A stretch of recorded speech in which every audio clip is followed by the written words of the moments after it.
नमस्कार मेरे प्यारे बच्चों, आप लोगों के लिए हम लेके आ चुके हैं हिस्ट्री का क्लास।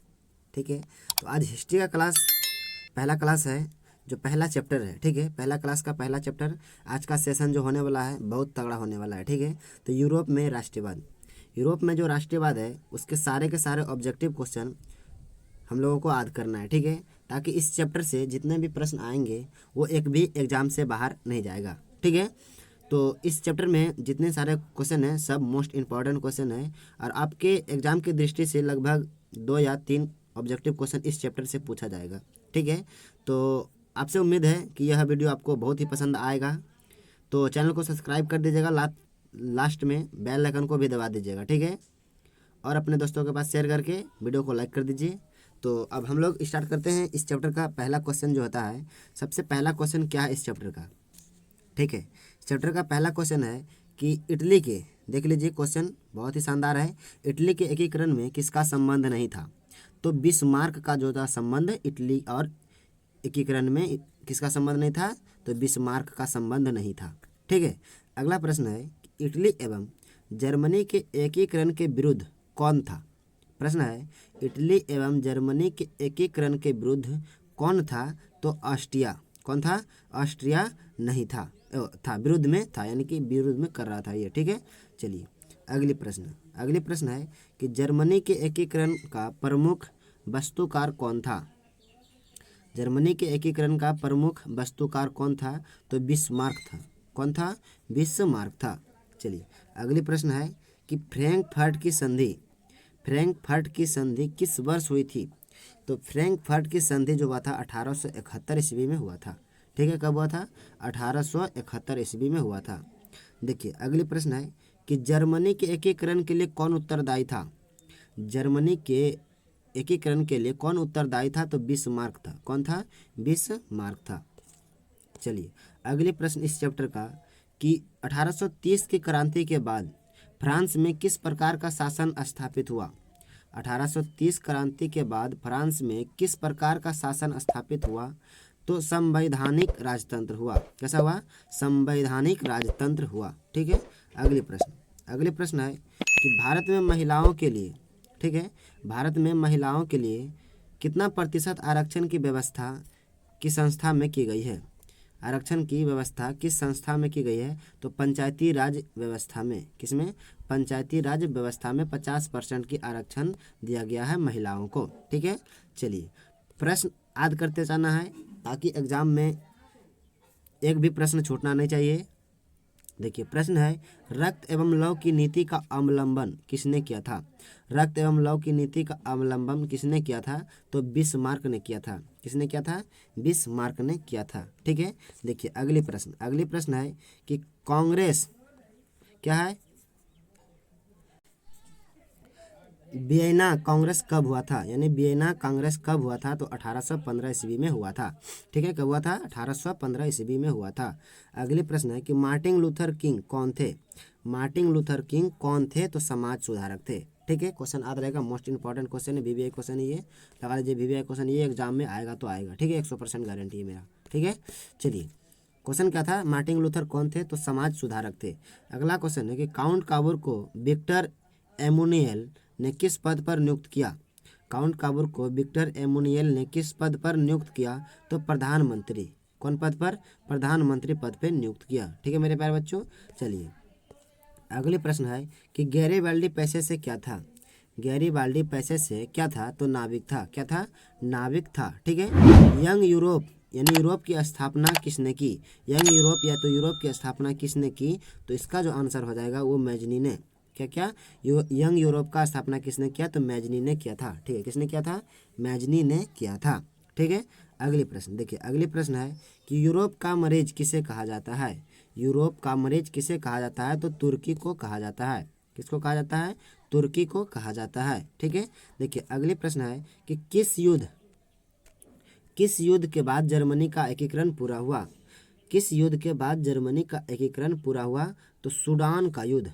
किसका युद्ध? सूडान का युद्ध जो हुआ उसके बाद जर्मनी का एकीकरण पूरा हुआ। ठीक है, अगली प्रश्न है कि यूरोप वासियों के लिए किस देश का साहित्य एवं ज्ञान विज्ञान प्रेरणा स्रोत रहा? यूरोप वासियों के लिए किस देश का साहित्य एवं ज्ञान विज्ञान प्रेरणा स्रोत रहा? तो यूनान का। किसका रहा? यूनान का। ठीक है। अगली प्रश्न है, इटली एवं जर्मनी वर्तमान में किस महादेश के अंतर्गत आते हैं? इटली एवं जर्मनी वर्तमान में किस महादेश के अंतर्गत आते हैं? तो यूरोप महादेश के अंतर्गत आते हैं। ठीक है। चलिए अगले प्रश्न है, जर्मन राइन राज्य का निर्माण किसने किया? जर्मन राइन राज्य का निर्माण किसने किया? तो नेपोलियन बोनापार्ट ने किया था। किसने किया था? नेपोलियन बोनापार्ट ने किया था। ठीक है। अगले प्रश्न है कि वियना कांग्रेस के द्वारा फ्रांस में किस शासक वंश की पुनः स्थापना की गई? किस शासन वंश की पूर्ण स्थापना की गई? तो बूर्बो वंश की, यानी बुर्बो वंश की स्थापना की गई। या तो बूर्बो वंश या तो बुर्बो वंश की स्थापना की गई। ठीक है। चलिए अगले प्रश्न है कि सन 1870 में फ्रांस और पर्सा के बीच युद्ध कहाँ हुआ था? सन 1870 में फ्रांस और पर्सा के बीच युद्ध कहाँ हुआ था? तो सूडान में हुआ था। कहाँ पे हुआ था? सूडान में हुआ था। ठीक है। चलिए अगली प्रश्न है, जालबेरिन एक संस्था है। जालबेरिन एक संस्था है तो व्यापारियों की है। किसका है? व्यापारियों की है। ठीक है मेरे प्यारे बच्चों, देखिए यहाँ पे आप लोगों को इस चैप्टर का सारा ऑब्जेक्टिव क्वेश्चन कराया जाएगा। ठीक है। यदि वीडियो पसंद आएगा तो चैनल को सब्सक्राइब कर देना है, साथ में बेल आइकन दबा देना है। ठीक है। और जाते जाते अपने दोस्तों के पास शेयर कर देना है। तो जैसे ही आपका क्लास खत्म होने वाला होगा तो आप चैनल को फट से सब्सक्राइब कर लीजिएगा। तो हम इसी प्रकार से वीडियो लेके आते रहेंगे आप लोगों के लिए, chapter by chapter objective question और सब्जेक्टिव क्वेश्चन। ठीक है। तो हम अब आगे बढ़ते हैं अपने प्रश्नों की ओर। तो पहला देखिए, इसका अब प्रश्न जो है, बिस्मार्क क्या था?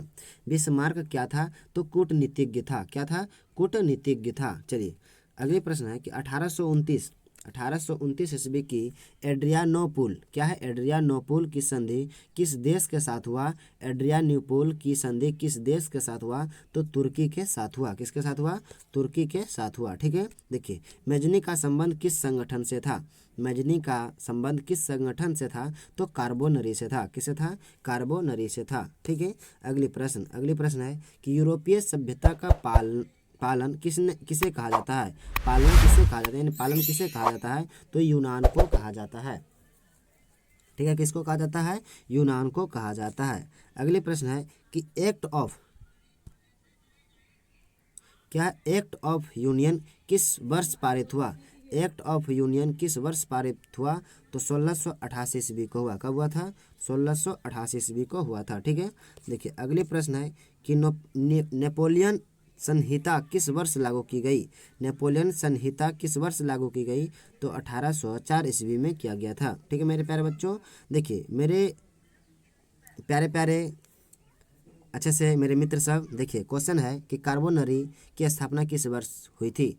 कार्बोनरी की स्थापना किस वर्ष हुई थी? तो 1810 ईस्वी में हुई थी। कब हुआ था? 1810 ईस्वी में हुई थी। ठीक है।